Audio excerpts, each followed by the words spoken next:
Today I'm bringing you a short video about my sewing machine dilemma. I have a vintage one and a digital one, and I'm not sure which one I should be using. Hi everyone, I'm Hales and welcome to my channel. First off, I'd just like to say welcome to any new subscribers and any existing subscribers, because I have hit 1,000 subscribers. So thank you so much for watching and engaging with these videos. I really appreciate it and it encourages me to make more. Today it's about this machine here, and I don't know if you can see it. I'm going to change my camera angle so you can see. But I have two sewing machines. I have a digital sewing machine which I use all the time, and I have a recently acquired vintage machine. Now I'm having a few problems with it, so I thought that maybe some of you in the comments would be able to help me with some suggestions of what to do. This here is the machine that I got from school. It's probably quite old and it was sitting in the back of a cupboard not doing anything. So I was able to take this and relieve it of its home at the back of the cupboard.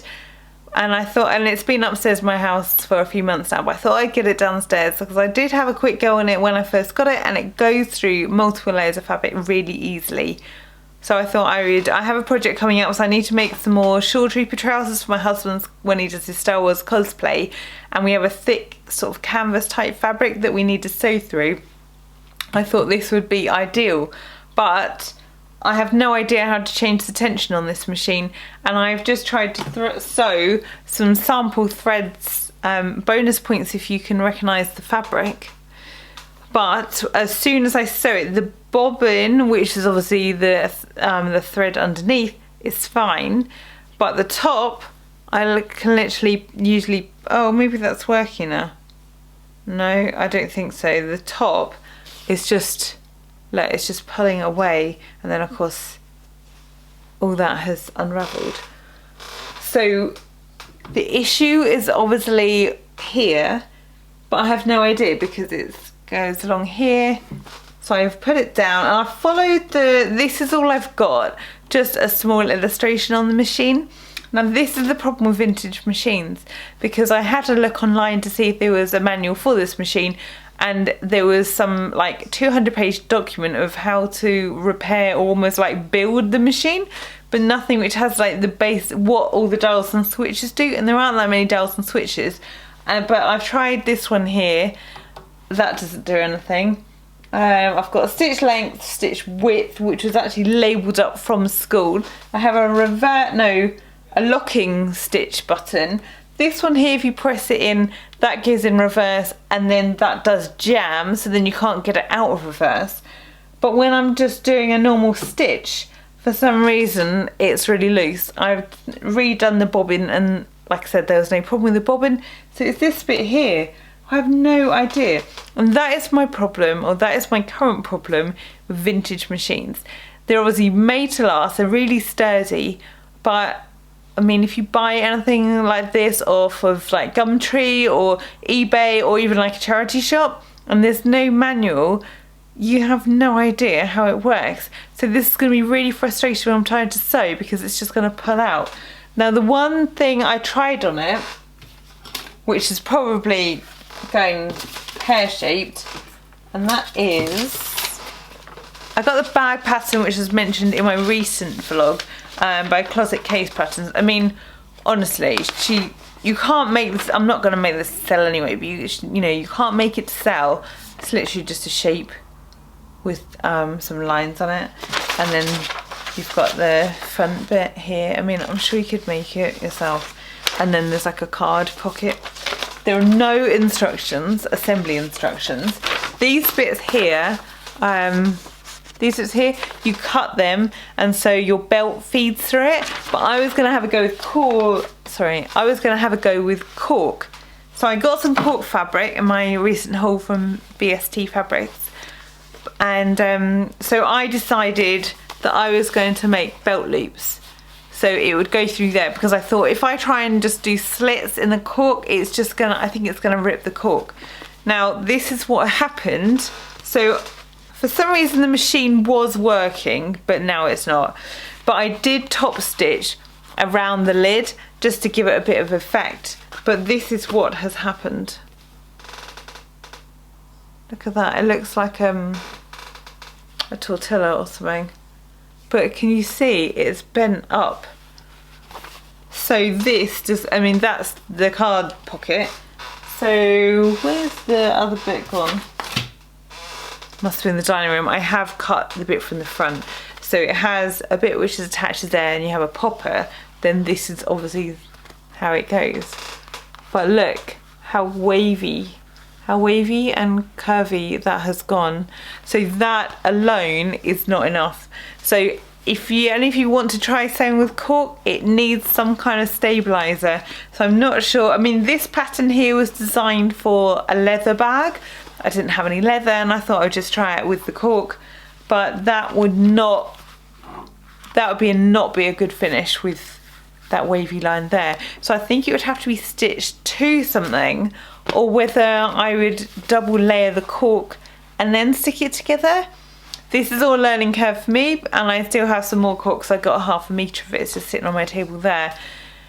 But I thought I'd just let you know where I am at, and if you wanted to have a go with the cork, it needs some kind of stabiliser just to stop it from doing that. So until I can get this up and running, I can't really sew many thick fabrics. So this is my digital machine that I sew everything on. So it is a Silver 1045. I'd never heard of them. I went to a shop which had been recommended to me. It's actually an hour's drive away from where I live. But someone said, you know, they service machines there and, you know, and fix them as well as selling them as well. So they kind of know what they're talking about. And so he showed me this one. I didn't even know what it was. There's a couple of options here that slide out, so you can do basic embroidery stitches, which is why I upgraded, and I had this one over. There was a silver one which was had blue on it, and it was a bit cheaper, didn't have as many of those embroidery stitches on, so I went with this one. But if I was to buy that now, I don't even use those stitches, so it's not something I'd look for. But it's really good. Let me just show you how this one. So with being a digital machine, so if I hold my threads, so needle down, let me just zoom in a bit closer. So this one, it will auto lock and give you your locking stitches when you first start, or you can switch that off. So deactivate that, and sometimes I don't want it's less messy if I go forward and then I hit the button and it'll just do a few reverse stitches and then off, and then away we go. This one does have a start stop button. I never use it because I don't trust myself, because if I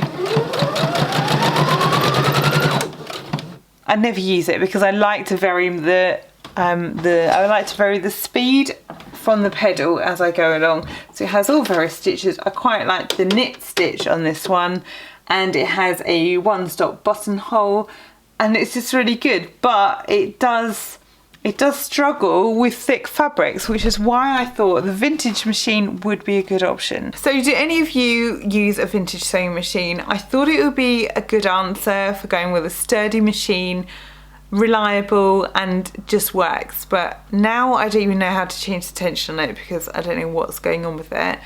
And so I'm thinking, is it worth getting a heavy duty machine? Because I might be making some more things like for my husband, like cosplay wise, and so I need to make him another dusty jacket, which I made one recently, and that is quite a thick fleece.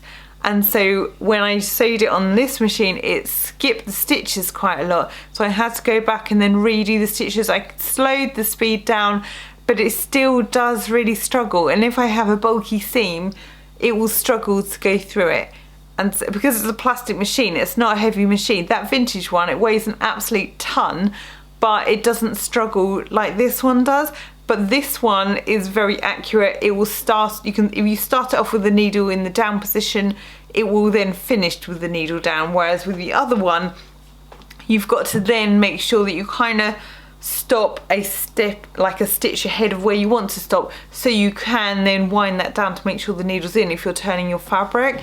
So you've got to be more aware of how accurate you are, whereas a digital machine does a lot of the work for you. And I took it for granted, and it's only now when I've then gone for the old machine that I'm like, oh, it's maybe not that great, but I don't need a fancy machine. I don't need all the bells and whistles, but I think I do need something which is going to cope with heavier fabric. But if I can work out this vintage, I keep calling it a vintage machine because I have no idea how old it is, but it's probably like 30 years old or something. But if I can work out how to use that, then I think that I will have success and it won't have really cost me anything. Oh, by the way, I have just found, because it was under my machine, I have just found the bottom part of the bag, so I can show you. It would go like that with that on. So if anyone has any ideas, so it's quite a flat bag, so I think it's literally just stitched round and then put a popper on. But I thought it'd be nice to put some decorative stitches, and then obviously it has the belt loops on the back, 2 belt loops on the back. But if you have any suggestions of what to do with cork, or how to work a vintage machine, or whether you find a digital machine and modern machines are better and vintage is just not worth it, comment down below and it might help me out with what I need to do next. If you enjoyed this video, please give it a thumbs up and hit subscribe if you haven't done so already, and I will see you again soon.